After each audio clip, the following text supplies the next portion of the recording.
আসসালামু আলাইকুম, স্বাগত জানাচ্ছি আর টিভির সন্ধ্যার সংবাদে। পুরোটা সংবাদ জুড়ে আপনাদের সাথে রয়েছে আমরা দুজন, আমি নুসরাত সুলতানা এবং আমি ফারিয়া শারমিন। এবার বিস্তারিত। অবাধ, সুষ্ঠু, গ্রহণযোগ্য নির্বাচনের জন্য শুধু কমিশনই নয়, রাজনৈতিক দলগুলো ওয়াদাবদ্ধ বলে মন্তব্য করেন প্রধান নির্বাচন কমিশনার AMM নাসির উদ্দিন। আগারগাঁওয়ের নির্বাচন ভবনে রাজনৈতিক দলগুলোর সঙ্গে সংলাপে এ মন্তব্য করেন তিনি। সংলাপে রিটার্নিং কর্মকর্তা হিসেবে ইসির নিজস্ব কর্মকর্তাদের নিযুক্ত করার দাবি জানায় বিএনপি। এছাড়া আচরণবিধির বিভিন্ন বিষয়ে আপত্তি জানিয়ে মতামত তুলে ধরেন জামায়াত, এনসিপি সহ রাজনৈতিক দলের নেতারা। নাজমুল হুদা রিপোর্টে থাকছে বিস্তারিত। ত্রয়োদশ জাতীয় সংসদ নির্বাচন ঘিরে ধারাবাহিক আলোচনার অংশ হিসেবে রাজনৈতিক দলগুলোর সঙ্গে চতুর্থ দিনের মতো সংলাপ করে কমিশন। এতে বিএনপি, জামাতে ইসলামী, এনসিপি সহ 12টি দল অংশ নেয়। ইসির তৈরি আচরণবিধি দেশের বাস্তবতার নিরিখে হয়নি মন্তব্য করে নেতারা বলেন, এসব আইন বাস্তবায়নের সক্ষমতা নেই ইসির। আইন করলেই তো শুধু হয় না ভাই, এটা আসলে প্রায়োগিক বাস্তবতা আছে কিনা সেটাও একটু বিবেচনা রাখতে হবে। কোন জোট গঠন করে কোন দল যদি মনে করে তারা জোটগত একটা প্রতীকে নির্বাচন করবেন, সেক্ষেত্রে আপনার এটা বাধা রাখাটা আমরা সমীচীন মনে করি না। গণভোট কি প্রক্রিয়া হবে, কিভাবে আপনারা এটা বাস্তবায়ন করবেন, এই সুনির্দিষ্ট নীতিমালা আমরা কবে পাবো, কবে আমরা প্রচারণা করতে পারবো, সেই বিষয়ে আপনারা আজকে আমাদের একটু জানাবেন। নির্বাচনী তফসিল ঘোষণার পর লটারির মাধ্যমে প্রশাসনিক রদবদল দাবি করে জামায়াতে ইসলামী। 1 মাসও হয়নি, 20 দিনও হয়নি, একজন ডিসি সেখানে চলে গেছে, সেটাও হঠাৎ করে আবার 1 সপ্তাহের মধ্যে অনেককে রদবদল করা হয়েছে। এটার পিছনে মনে হয় যেন কোনো একটা ডিজাইন করে একটা উদ্দেশ্যে এই কাজটা কোনো জায়গা থেকে হচ্ছে। তো সবচেয়ে নিরপেক্ষ এবং আস্থা রাখার মতো একটা উপায় হলো লটারির মাধ্যমে ট্রান্সফার করে দেওয়া। যার যেখানে তকদিরে আছে সে চলে যাবে, এটা নিয়ে কোনো কোশ্চেন থাকে না। আচরণবিধিতে নিয়মকানুনের বেড়াজাল বাড়লে নির্বাচন জটিল হবে বলে মনে করে বিএনপি।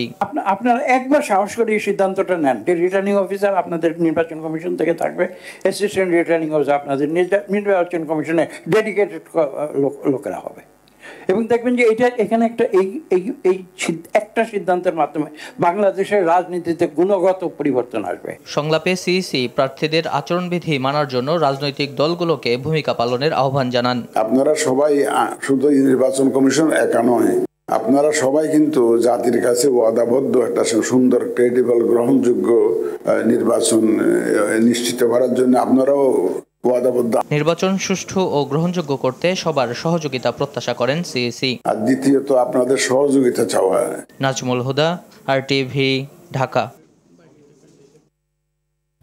একটি মহল মবক্রেসের মাধ্যমে শেখ হাসিনার রায়কে ভিন্ন খাতে প্রবাহিত করার চেষ্টা করছে বলে অভিযোগ করেন বিএনপি মহাসচিব মির্জা ফখরুল ইসলাম আলমগীর। বলেন, নির্বাচনের সময় ঘোষণা হলেও দোলাচল চলছে। দেশকে ব্যর্থ রাষ্ট্র করতে না চাইলে গণতন্ত্রকে প্রাতিষ্ঠানিক রূপ দেওয়ার বিকল্প নেই বলেও মন্তব্য করেন বিএনপি মহাসচিব। রুদ্র রফিকের রিপোর্ট। ফ্যাসিবাদ বিরোধী আন্দোলনের ধারাবাহিকতায় জুলাই গণঅভ্যুত্থানে বিএনপির আন্দোলন সংগ্রামের দলিল সম্বলিত 24-এর গণঅভ্যুত্থানে বিএনপি শীর্ষক বইয়ের মোড়ক উন্মোচনের এ আয়োজনে যোগ দেন বিএনপির শীর্ষ নেতারা। ফ্যাসিবাদ বিরোধী যে ঐক্য, এই ঐক্যটাকে সবচেয়ে বেশি সুদৃঢ় করতে হবে। রাজধানীর একটি হোটেলে আয়োজিত এই অনুষ্ঠানে বিএনপি নেতারা গত 17 বছরে স্বৈরাচার বিরোধী আন্দোলনে দলের রক্তাক্ত ইতিহাস তুলে ধরেন। দেশনেত্রী বেগম খালেদা জিয়া, যিনি কারাগারে যাওয়ার সময় যিনি বলে গিয়েছিলেন দেশ বাঁচাও মানুষ বাঁচাও, তার যে অতুলনীয় ইতিহাস, সেই ইতিহাসের পিছনে গণ অভ্যুত্থানের ইতিহাস কিন্তু রচিত হয়েছে।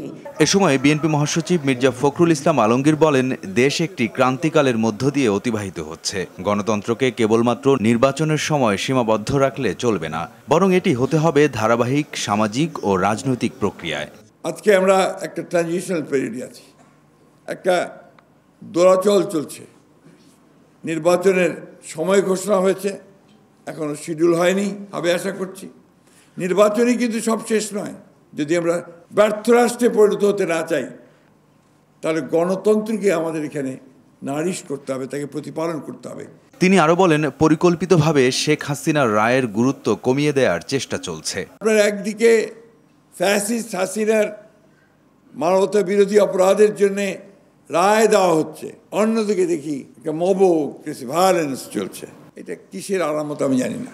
আমি তো মনে করি যে ওই রায়ের যে গুরুত্ব সেটাকে কমিয়ে দেওয়ার জন্যে একটা বিশেষ মহল ভিন্ন খাতে বিশ্ব দৃষ্টিকে নেওয়ার জন্য এই কাজগুলো করে বন্ধুগণ। সংস্কারের দাবিকে কেউ ব্যক্তিগত অর্জন হিসেবে উপস্থাপন করলে তা সংকীর্ণতা হবে বলেও মন্তব্য করেন মির্জা ফখরুল ইসলাম আলমগীর। আমরা সবাই লড়াই করেছি এবং সেই লড়াইটা করেছি গণতন্ত্রের জন্য। রুদ্র রফিক, RTV, ঢাকা।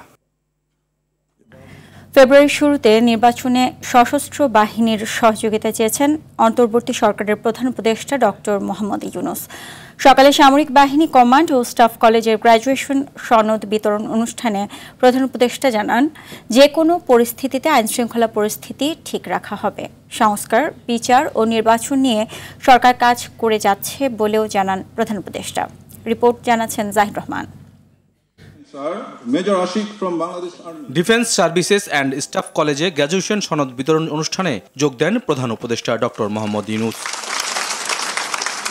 আসন্ন জাতীয় সংসদ নির্বাচনে সরকারের প্রস্তুতির কথা তুলে ধরেন প্রধান উপদেষ্টা। And for me to be able to be part of that is also memorable in Bangladesh at a time when Bangladesh was going through a tremendous এই অভ্যুত্থানের অংশ হতে পারা আমার কাছে স্মরণীয় হয়ে থাকবে। বর্তমান সময়ে বাংলাদেশ এক বিরাট পরিবর্তনের মধ্যে দিয়ে যাচ্ছে। আমরা একটি নতুন বাংলাদেশের দিকে যাচ্ছি। আসন্ন জাতীয় নির্বাচন তাই শান্তিপূর্ণ, উৎসবমুখর ও আনন্দময় করে তুলতে আমাদের সেনাবাহিনীর সহায়তা প্রয়োজন। আমরা আপনাদের কাছ থেকে এই প্রত্যাশাই করি। আমি আপনাদের এই দায়িত্ব দিচ্ছি কারণ আপনাদের সেই সক্ষমতা আছে বলেই আমার বিশ্বাস এই অভিজ্ঞতা আপনাদের জীবনেও ফলপ্রসূ হবে। So this is the task. I'm narrating all this because you have got all these things as you are here. Those who are from other countries, this experience you will carry with you. And also I hope the students who are attending the courses here also analyze what's happening. 311 জন প্রশিক্ষণার্থীকে উদ্দেশ্য করে প্রধান উপদেষ্টা জানান, গণ অভ্যুত্থানের পর বাংলাদেশ এখন উত্তরণের সময় পার করছে। Continue to bring law and order with the support. Police প্রশাসনের সহায়তা পেলেও দেশের আইন শৃঙ্খলা পরিস্থিতি নিয়ন্ত্রণে রাখা সহজ ছিল না। গণ অভ্যুত্থানের সময় সেনাবাহিনী সঠিক সময়ে সঠিক সিদ্ধান্ত নিয়েছিল এবং এই কারণে আমি তাদের ভূমিকার ভূয়সী প্রশংসা করি, কারণ তারা এ ব্যাপারে বদ্ধপরিকর ছিল। আমরা চেষ্টা করেছি যতটুকু সম্ভব সংস্কার করার, কারণ সবকিছু যদি আগের মতোই হয়ে যায় তবে শহীদদের রক্ত ও তাদের পরিবারের আত্মত্যাগ বৃথা যাবে। তরুণরা একটি স্বৈরাচারী গোষ্ঠীকে তাড়িয়েছে বলেও জানান প্রধান উপদেষ্টা ডক্টর মোহাম্মদ ইউনূস। জাহিদ রহমান, RTV, ঢাকা। ডিসেম্বরের মাঝামাঝিতে শেষ হবে সাভারের আশুলিয়ায় 6 মরদেহ পোড়ানো সহ 7 জনকে হত্যা মামলার বিচার। বুধবার এই মামলায় রাজসাক্ষীর জবানবন্দি রেকর্ড শেষে কথা জানান ট্রাইব্যুনালের প্রসিকিউটর মিজানুল ইসলাম। জবানবন্দিতে শহীদ পরিবার ও ট্রাইব্যুনালের কাছে ক্ষমা চেয়েছেন রাজসাক্ষী ও সাবেক পুলিশ সদস্য শেখ আফজালুল হক। এদিকে ট্রাইব্যুনাল 1-এ সাক্ষ্য দেন চানখারপুলে 6 জনকে হত্যা মামলার মূল তদন্ত কর্মকর্তা। GM মাহমুদের রিপোর্ট। জুলাই গণঅভ্যুত্থানে 5 আগস্ট সাভারের আশুলিয়ায় থানার সামনে এভাবেই পোড়ানো হয় 6 জনের লাশ। এই ঘটনা সামাজিক যোগাযোগ মাধ্যমে ছড়িয়ে পড়লে দেশ জুড়ে ওঠে সমালোচনার ঝড়। সরকার পরিবর্তনের পর রোমহর্ষকে হত্যাকাণ্ডের বিচার চলছে আন্তর্জাতিক অপরাধ ট্রাইব্যুনাল 2-এ। মামলায় আসামি করা হয়েছে সাভারের সাবেক MP সাইফুল ইসলাম সহ 16 জনকে, যাদের মধ্যে গ্রেপ্তার আছেন 8 জন। বুধবার এ মামলায় রাজসাক্ষী হিসেবে সাক্ষ্য দেন সে সময়ে সাভার থানায় SI হিসেবে কর্মরত শেখ আফজালুল হক। 23তম সাক্ষী হিসেবে তুলে ধরেন সেদিনকার ঘটনা। যখন শেখ হাসিনা পালিয়ে যান, এই খবরটা পাওয়ার পরে ওসি সাহেব বাইরে ডিউটিতে ছিলেন এবং ওই সময় ওনার নির্দেশে বিশ্বজিৎ, ASI এবং অন্য কয়েকজন যারা অন্য ইউনিট থেকে আসছে তারা গুলি করেছে। সাক্ষ্য গ্রহণের 18তম দিনে প্রসিকিউটর জানান, দ্রুতই শেষ হবে চাঞ্চল্যকর এ মামলার বিচার। আর 2-1টা সাক্ষী নেওয়ার পর তদন্তকারী কর্মকর্তার সাক্ষ্য দেব এবং অনারেবল ট্রাইব্যুনাল ডিফেন্সে কোনো আবেদনের প্রেক্ষিতে সাফাই সাক্ষীর আবেদন মঞ্জুর না করেন, তাহলে আগামী মাসের 15 তারিখের মধ্যে এই মামলা যুক্তিতর্ক শেষ হবে। এদিকে ট্রাইব্যুনাল 1-এ জুলাই আন্দোলনে রাজধানীর চানখারপুলে 6 জনকে হত্যা মামলায় সাক্ষ্য দেন মামলার মূল তদন্ত কর্মকর্তা মোহাম্মদ মনিরুল ইসলাম। আগামী রোববার তাকে জেরা করবেন আসামি পক্ষের আইনজীবীরা। GM Mahmud, RTV, Dhaka. আওয়ামী লীগের জন্মস্থান রোজ গার্ডেন ক্রয়ের নামে রাষ্ট্রের ৩৩২ কোটি টাকার ক্ষতি সাধনের অভিযোগে অনুসন্ধানে নেমেছে দুদক। ২০১৮ আওয়ামী লীগ সরকার ক্ষমতায় থাকার সময় ক্ষমতাচ্যুত প্রধানমন্ত্রী শেখ হাসিনা এই ৩৩২ কোটি টাকা সরকারি অর্থ ক্রয় করে সংরক্ষণের উদ্যোগ নেয়, যা রাষ্ট্রীয় অর্থের অপচয়। এ ঘটনায় অভিযানে প্রাথমিক সত্যতা মেলায় অনুসন্ধানে নামে দুদক। এদিকে ৮,০০০ কোটি টাকার সন্দেহজনক লেনদেনের ইস্টার্ন ব্যাংকের চেয়ারম্যান শওকত আলী চৌধুরী ও তার পরিবারের বিরুদ্ধে অনুসন্ধানে নেমেছে দুদক। দুদক জানায় দেশত্যাগে নিষেধাজ্ঞা, সম্পদ জব্দ প্রয়োজনীয় ব্যবস্থা গ্রহণ করবে কমিশন। এদিন দুদকের মামলায় ধানমন্ডির বাসা থেকে গ্রেফতার করা হয় ইসলামী ব্যাংকের সাবেক চেয়ারম্যান ওবায়দুল্লাহ আল মাসুদকে। মামলায় বলা হয়, অগ্রণী ব্যাংকের দায়িত্বে থাকাকালে সংশ্লিষ্টদের যোগ সাজস্যে ১৮৯ কোটি ঋণ জালিয়াতি করেছে। গৃহায়ন ও গণপূর্ত মন্ত্রণালয়ের অসাধু কর্মকর্তাদের যোগসাজশে রোজ গার্ডেন নামক বাড়িটি ক্রয়ে রাষ্ট্রের ৩৩২ কোটি টাকা ক্ষতি সাধনের অভিযোগে দুর্নীতি দমন কমিশন এই অভিযোগের প্রেক্ষিতে দুর্নীতি দমন কমিশন অনুসন্ধান শুরু করেছে। শওকত আলী চৌধুরী ও তার পরিবারের সদস্যদের ব্যাংক হিসাবে ৮,০০০ কোটি টাকার লেনদেন এবং এলসির মাধ্যমে জাহাজ ভাঙার নামে বিভিন্ন অনিয়ম, দুর্নীতি, ক্ষমতার অপব্যবহারের মাধ্যমে শেল কোম্পানির নামে বিদেশে অর্থ পাচারের অভিযোগে একটি অনুসন্ধান শুরু হয়েছে। রাজনৈতিক কোন্দল ও আধিপত্য বিস্তারকে কেন্দ্র করে হত্যা করা হয় যুবদল নেতা গোলাম কিবরিয়াকে। মোটা অঙ্কের অর্থের বিনিময়ে মিরপুরের কথিত সন্ত্রাসী গ্রুপ 4 স্টারের সদস্যরা নৃশংসই হত্যাকাণ্ড ঘটায়।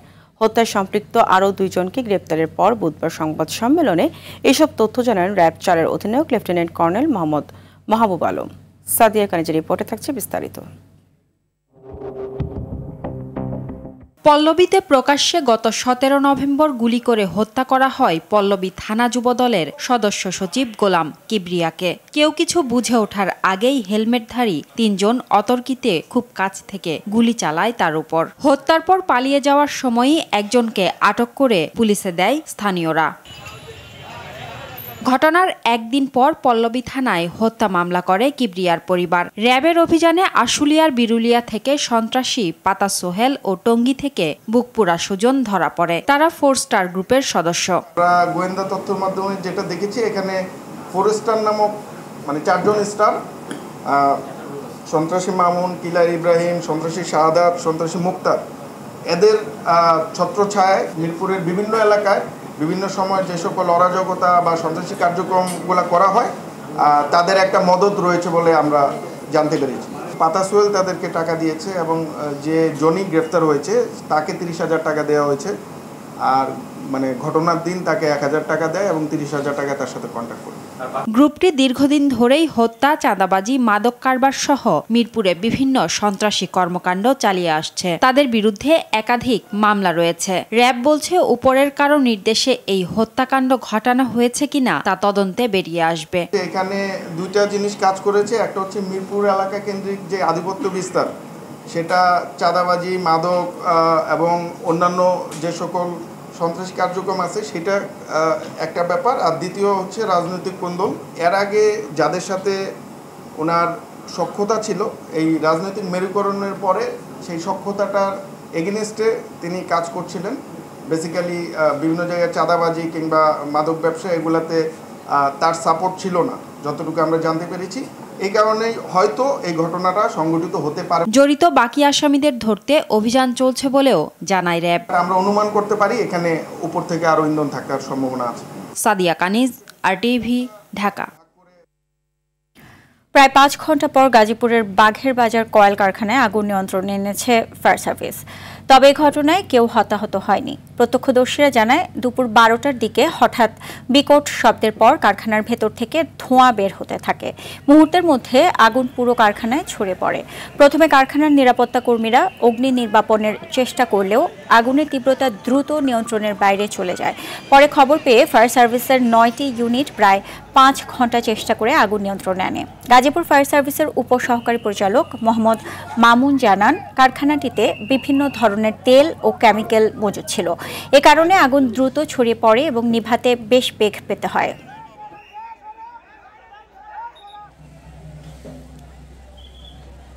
রাজধানীর তুরাগে শান্ত নামের 16 বছরের এক অটোরিকশা চালককে হত্যার ঘটনায় মূল হত্যাসহ 4 জনকে গ্রেফতার করেছে পুলিশ। বিকেলে মিন্টো রোডে ডিএমপির মিডিয়া সেন্টারের সংবাদ সম্মেলনে এ তথ্য জানান উত্তরা বিভাগের উপ পুলিশ কমিশনার মোহাম্মদ মুহিদুল ইসলাম। তিনি বলেন, গত 16 নভেম্বর অটোরিকশা ছিনতাই করে বিক্রির উদ্দেশ্যে পূর্ব পরিকল্পিতভাবে শান্তকে তুরাগ এলাকায় নিয়ে হত্যা করা হয়। কাফরুল থেকে মূল পরিকল্পনাকারী মনাকে গ্রেফতারের পর জিজ্ঞাসাবাদে সে জড়িত অন্যদের নাম প্রকাশ করে।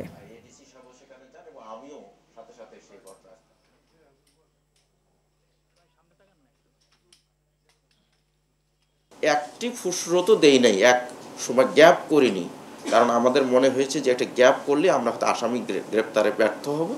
সেজন্য দ্রুততম সময়ের মধ্যে আমরা এই মামলা এরকম একটা ক্লুলেস এবং চাঞ্চল্যকর মামলার আমরা রহস্য উদ্ঘাটন করতে পেরেছি।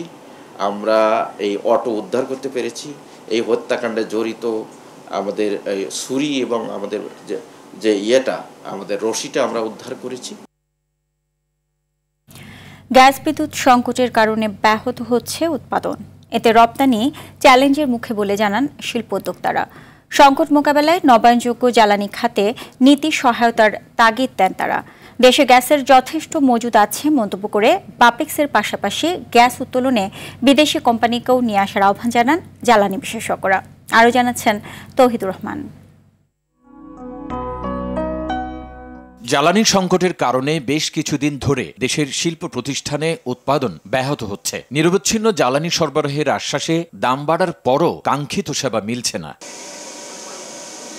রাজধানীর একটি হোটেলে ইআরএফ পলিসি এক্সচেঞ্জ আয়োজিত বাংলাদেশের সমৃদ্ধি ও বিদ্যুৎ খাতে বিনিয়োগ বিষয়ক সেমিনারে সংকটের কথা তুলে ধরেন শিল্প মালিকরা। সরবরাহ বাড়াতে ভ্যাট ট্যাক্স সহ নীতি সহায়তার তাগিদ দেন তারা। তৈরি পোশাক কারখানায় প্রচুর গ্যাস সংকটে রয়েছে। আমাদের প্রয়োজন নির্বিচ্ছিন্ন জ্বালানি। আলোচনায় অংশ নিয়ে জ্বালানি বিশেষজ্ঞরা বিগত সময়ে গ্যাস কূপ খনন না করায় ক্ষোভ জানান। জ্বালানি চাহিদার কথা মাথায় রেখে প্রকল্প না নিলে সংকট বাড়তে পারে বলেও মন্তব্য করেন তারা।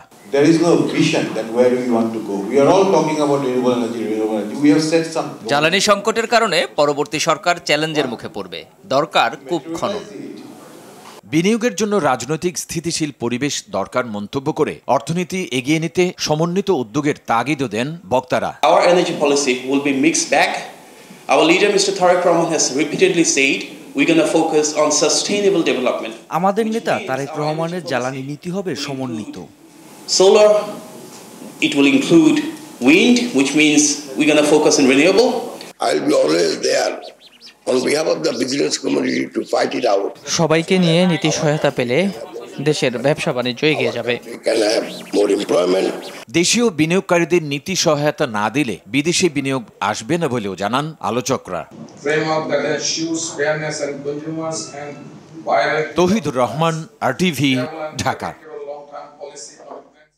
স্বীকৃতি ও এমপিওভুক্তির দাবি আদায় না হওয়া পর্যন্ত আন্দোলন চালিয়ে যাওয়ার ঘোষণায় প্রতিবন্ধী বিদ্যালয়ের শিক্ষক কর্মচারীদের। বুধবার জাতীয় প্রেস ক্লাবের সামনে টানা 25তম দিনের অবস্থান কর্মসূচি পালন করছে প্রতিবন্ধী বিদ্যালয়ের শিক্ষক কর্মচারীরা। তারা বলেন, সরকার তাদের ন্যায্য দাবি পূরণ না করা পর্যন্তই আন্দোলন চলবে। আন্দোলনরত শিক্ষকরা বলেন, এমপিওভুক্তি না হওয়ায় শিক্ষক কর্মচারীরা দীর্ঘদিন ধরে বেতন বঞ্চিত ও মানবেতর জীবনযাপন করেও প্রতিবন্ধী শিশুদের শিক্ষাদান করে যাচ্ছেন। দ্রুত সময়ের মধ্যে তাদের দাবি মেনে নিতে সরকারের প্রতি আহ্বান জানান শিক্ষক কর্মচারীরা। নিজেদের পেটে যদি ভাত না থাকে তাহলে আরেকজনকে শিক্ষা দিতে অনেক রকম সমস্যা। স্বীকৃতি এমপিও নিয়েও ঘরে ফিরবো। আমাদের আশ্বস্ত করেছে আজকের ভিতরে হয়তো বা কোনো একটা সুরা হবে। হয় সিদ্ধান্ত দিতে হবে, না হয় সিদ্ধান্ত নিতে সমাজ কল্যাণ মন্ত্রণালয়কে বাধ্য করা হবে। এটাই হচ্ছে আমাদের কমিটমেন্ট। দেশবাসীর সুষ্ঠু এবং অংশগ্রহণমূলক নির্বাচন চায় উল্লেখ করে সেন্টার ফর পলিসি ডায়ালগ সিপিডির ফেলো অর্থনীতিবিদ দেবপ্রিয় ভট্টাচার্য বলেছেন, নির্বাচনের কোনো অনিশ্চয়তা দেখছি না। এসডিজি বাস্তবায়নে নাগরিক প্ল্যাটফর্মের উদ্যোগে বরিশাল নগরীর গ্র্যান্ড পার্ক হোটেলের কনফারেন্স হলে প্রাক নির্বাচনী এক সভায় তিনি এ মন্তব্য করেন। এ সময় নির্বাচন নিয়ে জনগণের শঙ্কা দূর করতে সরকার ও নির্বাচন কমিশনকে দায়িত্ব নেওয়ার আহ্বান জানান তিনি। সভায় বিভিন্ন রাজনৈতিক দলের নেতৃবৃন্দ সহ নানা শ্রেণী পেশার মানুষ অংশগ্রহণ করেন।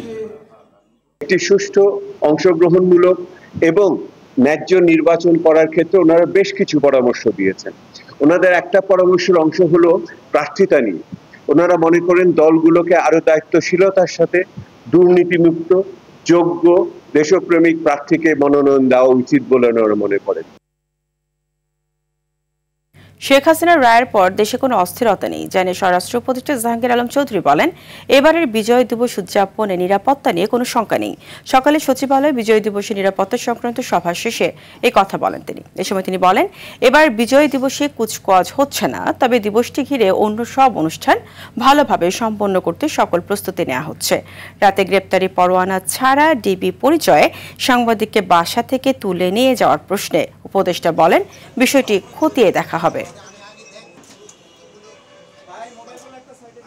রায় দেওয়ার পরে কোনো রকমের অস্থিরতা সৃষ্টি হয় নাই এবং বিজয় দিবসেও কোনো রকমের অস্থিরতার কোনো সম্ভাবনা নাই এবং কোনো কর্মসূচিও কোনো ধরনের পরিবর্তন নেই। সব কর্মসূচি আগেও যেভাবে হয়েছে এখনো একইভাবে হবে, বরঞ্চ আগের থেকে আরো বেশি হবে। শুধু গতবারও আমাদের প্যারেড হয় নাই, এবারও আমাদের প্যারেডটা হচ্ছে না।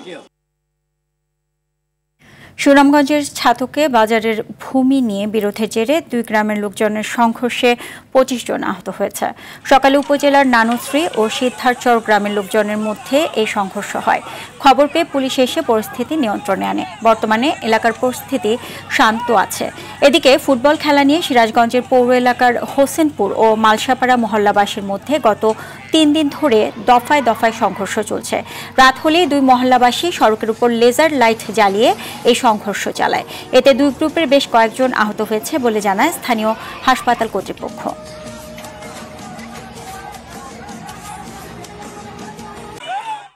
সাভারের ঢাকা আরিচা মহাসড়ক 2.5 ঘন্টা পর অবশেষে অবরোধ তুলে নিয়েছে বাংলাদেশ ইট প্রস্তুতকারী মালিক সমিতি সাভার শাখা।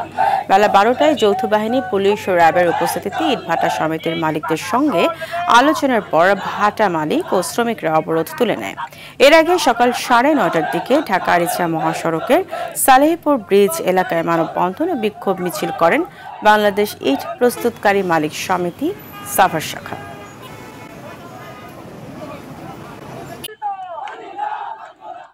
নির্বাচন বানচাল করতে ভারতে বসে অপশক্তিগুলো এদেশে নাশকতা করছে বলে মন্তব্য করেছেন বিএনপির চেয়ারপারসনের উপদেষ্টা ও ঢাকা 2 আসন থেকে বিএনপির প্রার্থী আমানুল্লাহ আমান। বিকেলে সাভারের তেঁতুল ছোড়া ইউনিয়ন বিএনপি অঙ্গ ও সহযোগী সংগঠনের উদ্যোগে Rajphulbaria Mohammad Ali Yakub Ali school and college মাঠে আয়োজিত মতবিনিময় সভায় কথা বলেন নাশকতা করে গণহত্যাকারীদের বিচার কার্যক্রম বন্ধ করা যাবে না।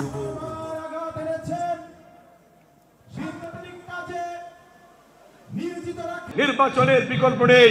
গণতন্ত্র আসতে হলে নির্বাচন অবশ্যই হতে হবে। সেই নির্বাচনকে আজকে বানচাল করার জন্য ভারতে বসে থাকা অপশক্তি তারা আজকে বিভিন্ন ষড়যন্ত্র করছে, চক্রান্ত করছে, নাশকতার পথ বেছে নিয়েছে। গোয়াবাজি করে শেখ হাসিনা সহ, খুনি হাসিনা সহ তার দোষরদের বিচার বন্ধ করা যাবে না। আওয়ামী লীগের প্রকৃত ইতিহাস লুটপাট ও সন্ত্রাসের ইতিহাস, এমন মন্তব্য করেছেন বিএনপির ভারপ্রাপ্ত চেয়ারম্যান তারেক রহমানের একান্ত সচিব মিয়া নূর উদ্দিন আহমেদ অপু। শরীয়তপুরের ভেদরগঞ্জ উপজেলার মহিষার ইউনিয়ন পরিষদের সামনে গণসংযোগে তিনি এমন মন্তব্য করেন। এ সময় তিনি আরও বলেন, অন্তর্বর্তী সরকারের উচিত আইন শৃঙ্খলা পরিস্থিতির আরও উন্নতি করা। দেশের প্রতিটি মানুষ অংশগ্রহণমূলক নির্বাচনের জন্য অপেক্ষা করছে। কোনো ষড়যন্ত্রই এই নির্বাচন বন্ধ করতে পারবে না বলেও মন্তব্য করেন তিনি।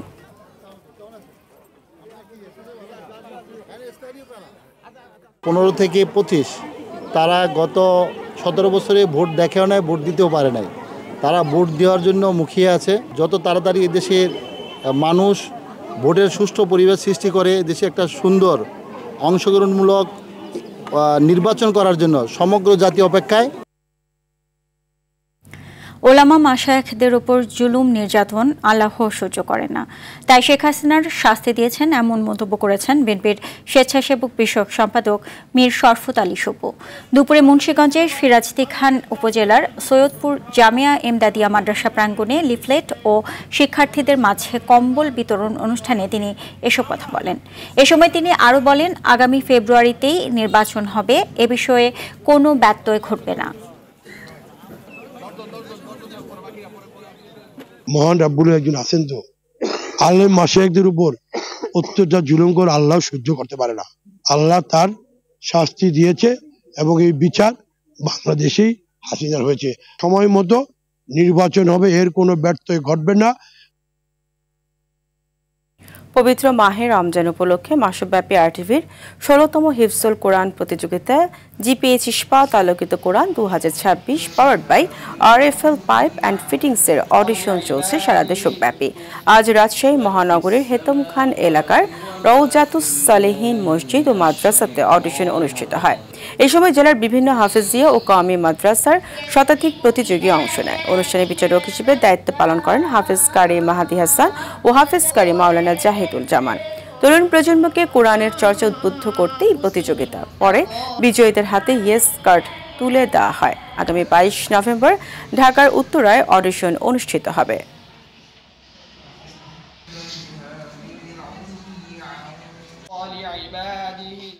নারীদের পেছনে ফেলে সামনে এগোনো যাবে না বলে মন্তব্য করেছেন ধর্ম উপদেষ্টা আফম খালিদ হোসেন। তিনি বলেন, ইসলামের ইতিহাস সমুন্নত রাখতে মাদ্রাসায় নারী শিক্ষা সম্প্রসারণের উপর জোর দেওয়া দরকার। বুধবার রাজধানীতে হিফজুল কোরআন অ্যাওয়ার্ড 2025 অনুষ্ঠানে একথা বলেন উপদেষ্টা। নিব্রাস ফাউন্ডেশনের আয়োজনে এই অ্যাওয়ার্ড অনুষ্ঠানে শতাধিক হাফেজ ছাত্রছাত্রীকে পুরস্কৃত করা হয়। অনুষ্ঠানের প্রধান অতিথির বক্তব্যে আফম খালিদ হোসেন আরও বলেন, জুলাই বিপ্লব পরবর্তী মাদ্রাসা শিক্ষা বিস্তৃত করার যে সুযোগ তৈরি হয়েছে তা হাতছাড়া হলে আরও 54 বছর অপেক্ষা করতে হবে। এই জুলাই বিপ্লব পরবর্তী সরকার জাতির জন্য সুযোগ এনে দিয়েছে, হাতে হাত ধরার, বুকে বুক মিলার। এই সুযোগ যদি হাতছাড়া করি আরো 54 বছর অপেক্ষা করতে হবে। সব আমার দল করবে কথা নাই, সবাই আমার চিন্তাধারার সাথে একমত হবে কথা নাই, এবং আলাদা আলাদা থাকলেও জাতির দুর্যোগপূর্ণ মুহূর্তে আমরা রাজপথে আমরা হাজির হয়ে যাব, আমাদের দেখা হয়ে যাবে। ভারতের বিপক্ষে করা গোলকে নিজের সেরা বললেন শেখ মুরসালিন। 22 বছর পর ভারতের বিপক্ষে পাওয়া ঐতিহাসিক জয়ের পরদিন হোটেল সোনারগাঁয়ে গণমাধ্যমের মুখোমুখি হয়ে কথা বলেন তিনি। জাতীয় দলের ডিউটি শেষে এখন ক্লাবের হয়ে পারফর্ম করতে চান মুরসালিন।